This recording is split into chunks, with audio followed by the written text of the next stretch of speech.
Hey everybody, thanks for tuning in to American Kayak Supply's YouTube channel. Seth here, and today we're going to be talking about a really fun boat from Hobie, which is the Hobie Adventure Island. You've probably seen these, and a lot of people lately have been asking, especially folks who have been using Hobies for fishing or just recreational use throughout the years.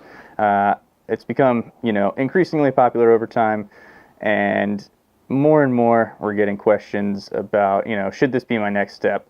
And I think a lot of people get concerned over the sailing aspect of it. Sailing can be kind of daunting to get into. I just started sailing a couple years ago myself, and learned on a real boat, like a big 30-foot sailboat, and that was pretty wild. And then have sailed some dinghies here and there, and of course, actually, my original experience sailing was on a Hobie Island.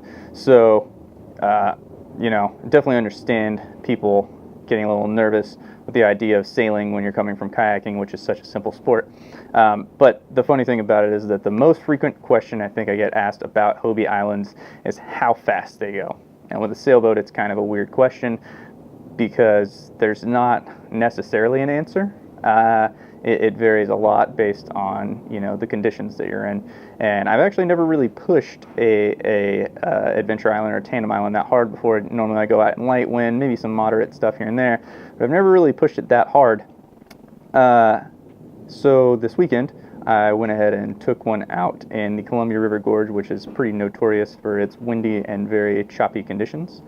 And while I didn't get a speedometer on it necessarily, I think the video here will kind of give you an idea of the kind of stuff you can get into with this boat. So enjoy the video.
All right, so as you saw there, I mean, this boat can really get going and it can handle some pretty rough conditions. I've seen other videos out there of guys going faster and in harder conditions than this. You know, I'll probably end up trying that at some point because as I learned, was the most fun I've ever had sailing by far. You know, the whole thing with the islands is that they're really simple boats in the grand scheme of sailboats. I've never seen anything that's as easy to sail. You literally just have two lines, one that opens the sail and one that closes it, and you can adjust those as needed based on the conditions. But it doesn't get any simpler than that with learning how to sail, and that also for more experienced sailors just makes it more fun. You don't have to think as much about lines and winches and all that stuff being all over the place. You've just got two simple things to operate. You know, if the wind dies down, you've still got your pedal drive and your paddles as transportation. And even as a kayak, without, you know, the amas or the sail or anything, it's still a really impressive boat.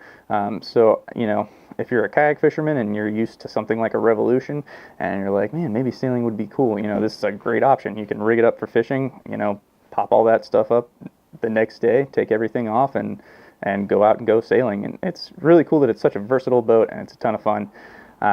So yeah, that's kind of my assessment. If you enjoyed the video, please be sure to leave us a like and subscribe. If you've got any questions about the Hobie Adventure Island or the Tandem Island, let us know in the comments below. We'll get back to you. And thanks again for tuning into American Kayak Supply's YouTube channel. We'll see you on the water.